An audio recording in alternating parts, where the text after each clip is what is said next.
Hi, this is Jim from Trek World, and today we're rewinding to Star Trek's very first voyage, the Cage. The following program is brought to you in living color by Trek World. We're going to take a very detailed look at the Cage today, in which we will call out bloopers, behind-the-scenes information.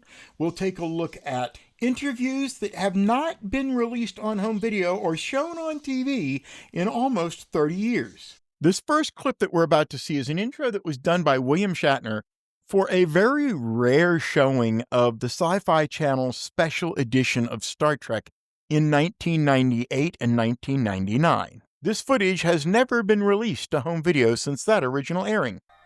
On November 27, 1964, the cameras rolled. The pilot of a new science fiction series was launched. The sound stages were falling apart, and the production was running into problems. After 16 days shooting at a cost of more than $600,000, the first pilot was over schedule and over budget, and the network gave it thumbs down. But even though NBC didn't like The Cage, they did like the idea of the show, so they asked for an unprecedented second pilot, where no man has gone before. But before that, there was The Cage, Star Trek in its original form. Now, interestingly enough, you know how they always say in Hollywood, nothing ever makes a profit. Well, of course, there are some discrepancies out there on the budget of the original pilot. StarTrek.com actually cites a budget of $360,000. However, historical and industry average overviews about the TV series usually quote figures in the range of $600,000.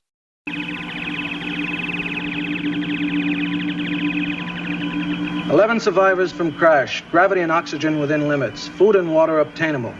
So the first blooper that we're going to take a look at in the episode is one involving Pike and women on the bridge. There's a scene where he literally almost bumps into his yeoman who's providing him a report. After she leaves... She's replacing your former yeoman, sir. No, she does a good job, all right. It's just that I can't get used to having a woman on the bridge. Number one explains, oh, this is your new yeoman, and his response was, well, I'm still not used to having a woman on the bridge, at which number one then gives a double take, and he goes, well, you're different, which of course doesn't make the situation any better. But what makes the situation actually worse is just a few seconds earlier, he was standing over a woman sitting at the science station when he got the distress printout. Do you have a message that you would like to share with us and the Star Trek universe?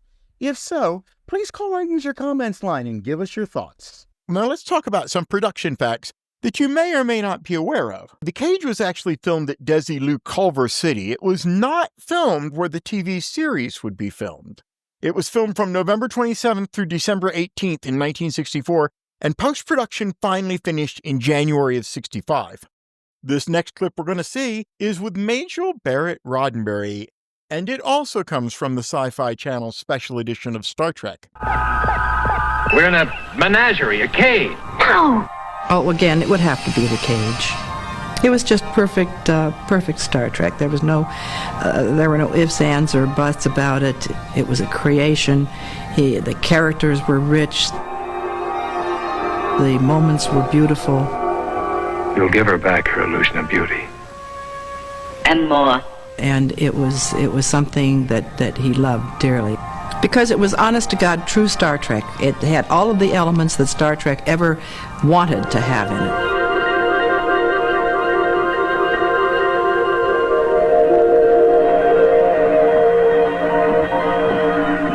it. Some of them missed on in certain areas, but not The Cage. The Cage said everything.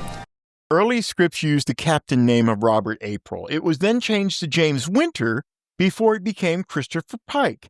Now, interestingly enough, Robert April and Christopher Pike have since become historical characters in Star Trek. James Winter has not. I want to call out attention to this particular blooper. If you watch the left-hand collar of the very first crew member that clears this rock, you're going to see that it has a piece of tissue folded up between the collar and his neck. These tissues were used quite often by the makeup department to keep the makeup from rubbing off onto the costumes during filming. However, it was usually removed before the cameras started rolling. Sir. Once more, we're going to take a look at a clip from the special edition of Star Trek on the Sci-Fi Channel as Major Barrett Roddenberry discusses the character number 1.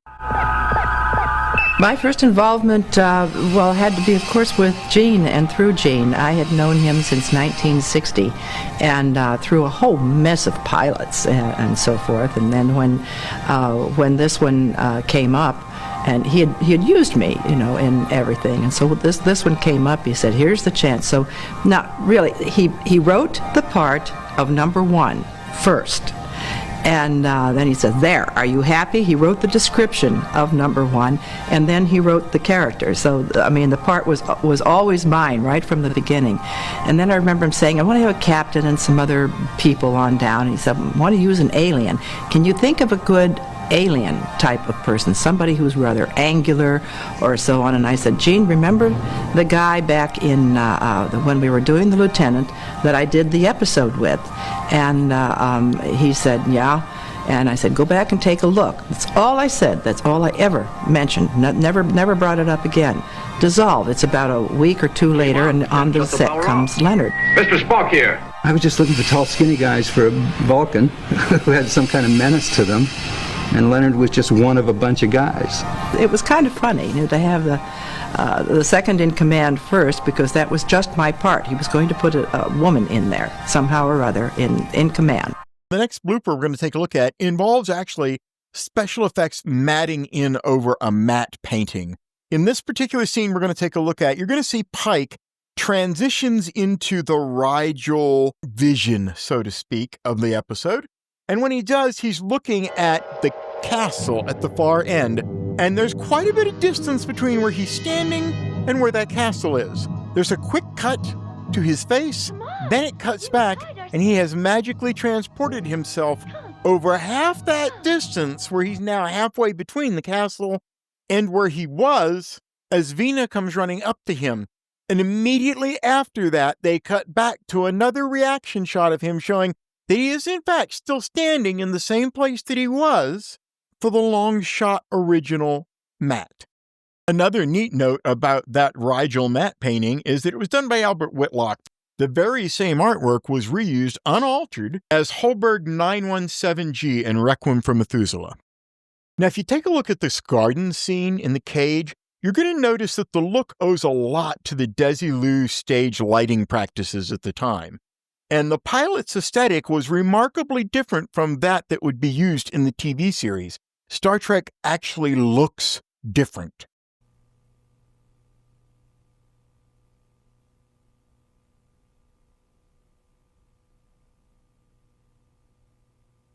In this very first outtake that we have to present, we see some additional angles that were shot during Pike's fight scenes on the 𝐟𝐨𝐿 location.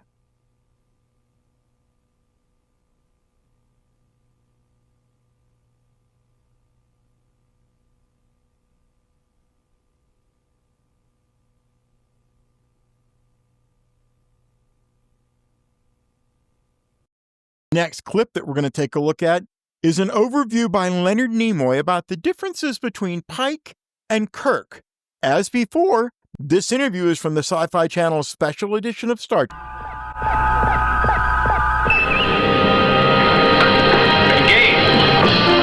I've often said that if we had done the series with Jeffrey Hunter as the captain, he was the original captain in the first pilot, I don't think we'd have had the same chemistry. Jeffrey Hunter did not have the, as good an actor as he was, he didn't have the style that Bill Shatner brought to the captain role. Don't you see it? Here and here. I don't understand. Bill's kind of much more aggressive energy made it possible for Dee Kelly and I to play the roles that we played, which was kind of a comment on what he was doing, and to play off of that, whereas Jeffrey Hunter was much more internalized and much more thoughtful in his approach to Captain Pike. I think it was a combination of successful elements, good writing and chemistry of the performers that came together to make it possible to do what's now what I think people have enjoyed for years. Something that most fans know, of course, is that the weapons in this episode are not phasers. They are, in fact, lasers. Early designs for the props of communicators and pistols were significantly different in the cage. I want to call your attention to a rock that is going to roll away from being blasted from the rock formation by the laser cannon. Notice that after the laser cannon fires, you'll see it tumble across the left-hand side of the screen down, but a split second later, it tumbles again all the way down the left-hand side of the screen. And this particular outtake takes place after the Rigel scene, and Veena and Pike come back into their cage.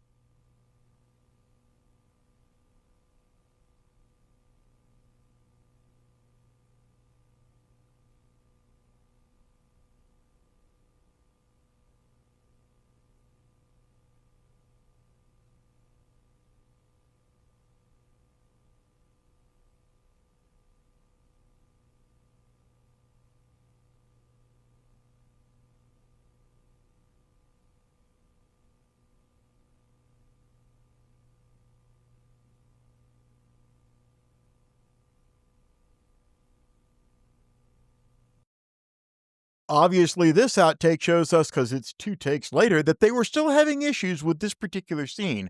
It appears between them that there was some uncertainty on exactly how much touchy-feely they were going to get between Pike and Veena. Now, this next clip returns back to the Sci-Fi Channel special edition of Star Trek, and in it we see Major Barrett Roddenberry talk about how the network really decided that they didn't want a woman in command on the bridge. Yeoman, you've delivered your report. Yes, ma'am. Yes, sir. They came back with all of the tests that said that the public resented a female in the position second in command of a starship, and felt that it was totally unbelievable. Now, she does a good job, all right. It's just that I can't get used to having a woman on the bridge. They said this couldn't happen. No woman could handle this pot. And that was the end of the story. He said, get rid of her. No offense, Lieutenant. You're different, of course. Gene did not like the idea, of course, but he said he can fight just so much. And, of course, NBC had a lot of other things that they didn't want either, including the Spock character. The female you call number 1 has the superior mind and would produce highly intelligent children. Although she seems to lack emotion, this is largely a pretense. So he said that he really desperately wanted to keep the Spock character, because he needed the Spock character. He knew this was going to break my heart, but he said, I've got to drop you, and we'll find something else for you somewhere along the line. Sorry, number 1. This was my part, so of course I was hurt. But anyway, he decided to do that. He'd keep the number 1 character. He'd marry the woman, so that because he didn't think that Leonard would have it the other way around. Now, this outtake with Pike is from approximately 3 days later, also takes place in the cage, but during a point where he is actually arguing his case with the Keeper, specifically about you can't read strong emotion. Our next production fact is that NBC rejected it in February of 1965. Roddenberry claimed that they rejected it for being too cerebral. They actually rejected it for not having enough action. Now, the urban legend is that NBC then asked for a second pilot, which was declared as being unheard of. Now, Hollywood actually did quite often ask for a second try at pilots. One that jumps to mind specifically to me in that same time frame was when they presented Man of the House by Carl Reiner, and the network said, well, yeah, it looks pretty good, but we want it retooled. So they shifted the primary role from Carl Reiner to the head writer character in the TV series and produced a second pilot called The Dick Van Dyke Show.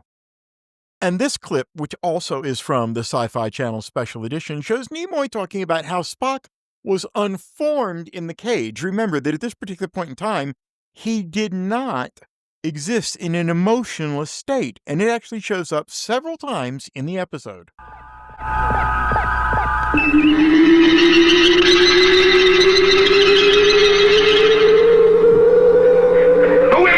have nothing that I would do other than what we did, with the small exception that in the earliest episodes I was stumbling to find my way. There are moments that I wish I could reshoot in the first pilot and in the first, and maybe even in the second pilot, in the first 2 or 3 or 4 episodes that we produced. There are moments where I say I was not at home in the character yet. The character had not really found me, or me, the character, quite yet. We were still fishing, and later the character became more centered and more focused and clearer. So if I had it to do again, I'd love to be able to redo some of those first few moments. But other than that, I think it was what it had to be. This particular outtake takes place at the picnic scene. Without audio, it's hard to tell exactly why this wasn't used, but obviously the scene was retaken. Now, Jeffrey Hunter's original contract said that if the pilot had sold, then he had an option to return as the series lead. The Cage, however, didn't sell, so they ordered another one, and when they approached him, would you like to do another pilot, which would be another contract, he declined. He did not want to do a television show, and that left the door open for William Shatner to take the role. And this outtake is a really good shot of raw footage before the opticals are matted in. This is the rock screen that the two Talosians watch Pike and Vina on. Although it was filmed in 1964, it wasn't until 1986 that The Cage finally reached the public on VHS as a hybrid cut. They used colored material from the Menagerie and then surviving black and white material from a work print that Roddenberry had of the pieces that had been removed from the Menagerie. It would take 2 years later, until 1988, that the first all-color TV broadcast of The Cage would arrive. Basically resulted in a couple cases where you could actually hear things that were only in the work print that were not in The Cage. And I've got one clip here. There's a reaction line when the keeper is talking to Pike, and the keeper realizes that they're willing to kill themselves. The keeper begins with, "Is this a deception?" or whatever. In the middle of the keeper asking those questions, Pike actually utters the line, "Do you really want to gamble that we won't?" And I've looped that audio trim in where it would have been in The Cage, and the clip you're about to see will actually allow you to hear that audio clip. Do you intend to destroy yourself? You want to know what we want? The weapon is building up an overload, a forced chamber explosion. Now, another thing that came up after they had to cut up The Cage to put into pieces for the Menagerie was that they had hired one actor for 2 completely different roles. They played one of the Talosians in the original Cage, and he played Commodore Mendez in the Menagerie. The problem arose when they started splicing all the pieces together, when the exact same voice would show up from the keeper as it would from Commodore Mendez. So to give them a different distinction, they pitch-bended Malachi Throne's recordings, and the end result was a modulated sound when the keeper spoke, and of course when Mendez spoke it was normal. What I'm going to show you right now is a clip from the original work print, which features Malachi Throne's voice speaking to us as the keeper. Since our lifespan is many times yours, we have time to evolve you into a society trained to serve as artisans. And now we take a look at the last hosting interview given by Shatner on the Sci-Fi Channel Special Edition concerning The Cage. The network executives thought this episode was too cerebral and that there wasn't enough action. It was too erotic. And they were skeptical about the character of number 1. And oh yes, they also hated the guy with the pointy ears. They felt he was too satanic. He'd have to go. But the pilot did prove to the network that you could make a weekly science fiction series that was intelligent, complex, provocative, and believable. Star Trek was on its way. Well, that's The Cage, stripped to the nearest that we can verify. A bold, cerebral pilot that NBC rejected, but couldn't ignore. Its matte paintings traveled across episodes. Its props evolved into icons, and its ideas, individuality versus control, perception versus reality, they echo into everything that Star Trek has since become. The bloopers that we looked at, they don't diminish it. They make the craft visible. And the paper trail that we talked about, Data, budgets, memos, they show how a near miss became a launching pad. I'm Jim from Trek World. Subscribe for more forensic deep dives, and I'll see you in the next video with another scene-by-scene autopsy of Federation history.